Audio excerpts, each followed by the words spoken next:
આજે આપણે ગુલાબજાંબુ બનાવવાના છે. તો અહીં બ્રેડ લીધી છે. બ્રેડમાંથી આપણે ગુલાબજાંબુ બનાવવાના છે. તો બ્રેડને આપણે કટિંગ કરી લઈશું. આપણે બ્રેડના સાઈડના ભાગને કટ કરીને કાઢી લઈશું.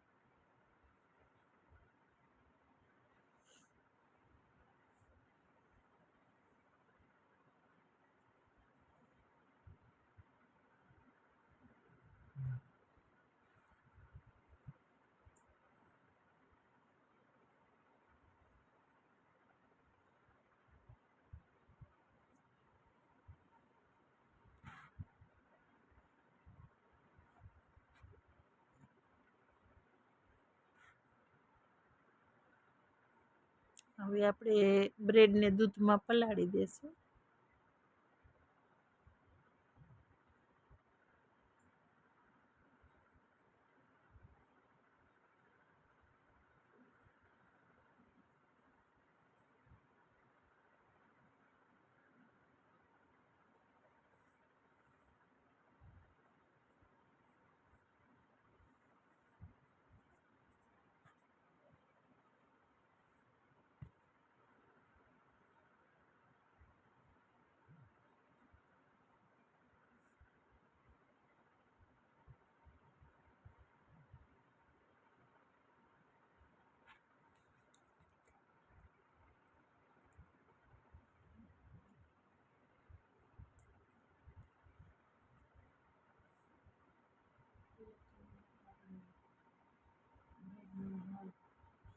ગુલાબજાંબુ માટે આપણે બ્રેડનો માવો બનાવી લેશું અને પછી ગુલાબજાંબુના ગોટા વાર લેશું આપણે.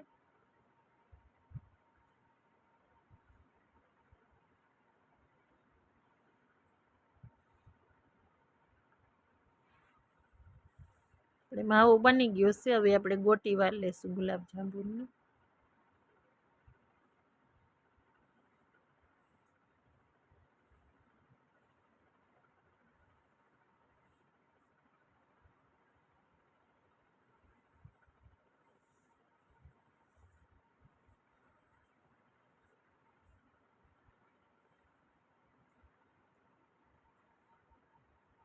આપણે ગોટી વળી ગઈ છે. હવે તેલ મૂકીને તરી લેશું. તેલ આપણું ગરમ થઈ ગયું છે. તો આપણે ગોટી વાળી છે એ તરી લેશું. પહેલાં મીડિયમ તેલ રાખવાનું, અંદરથી કાચા ના રહે અને ઉપર વળી ના જાય.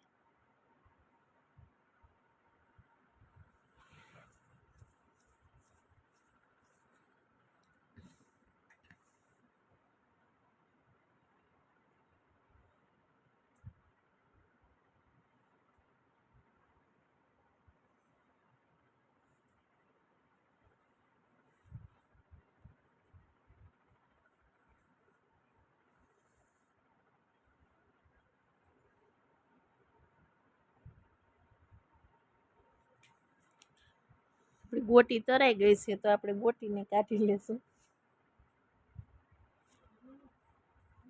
અને આપણે બીજી ગોટી વધી હતી પાછી આપણે તરી લેશું.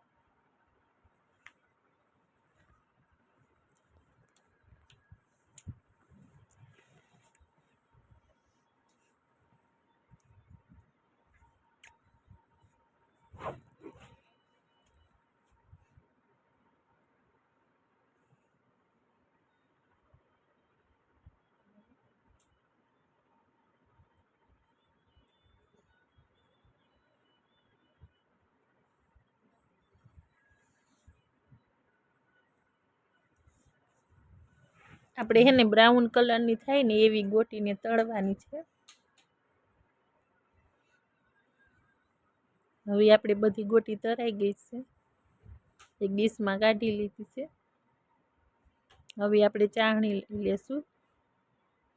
ચાળણીને બહુ નહીં લેવાની, બે ઉકાળા આવે ત્યાં સુધી રાખવાની.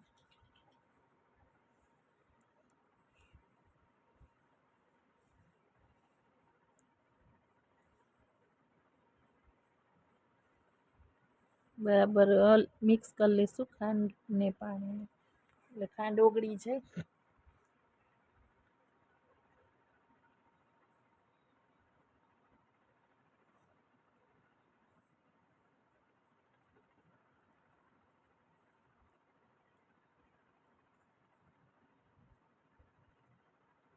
ચાહણી બની ગઈ છે. એમાં આપણે એલચી નાખીને ગુલાબ જાંબુની ગોટી તેડી હતી એ નાખી દઈશું.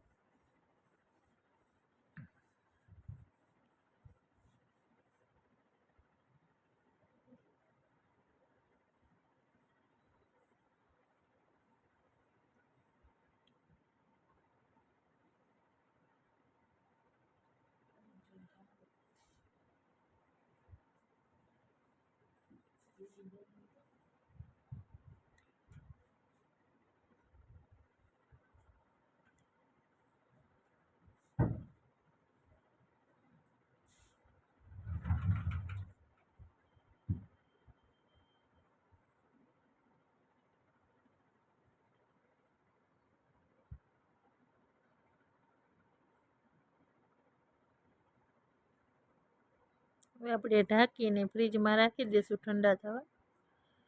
ગુલાબ જાંબુ ઠંડા થઈ ગયા છે. હવે આપણે એક વાટકીમાં કાઢી લઈશું.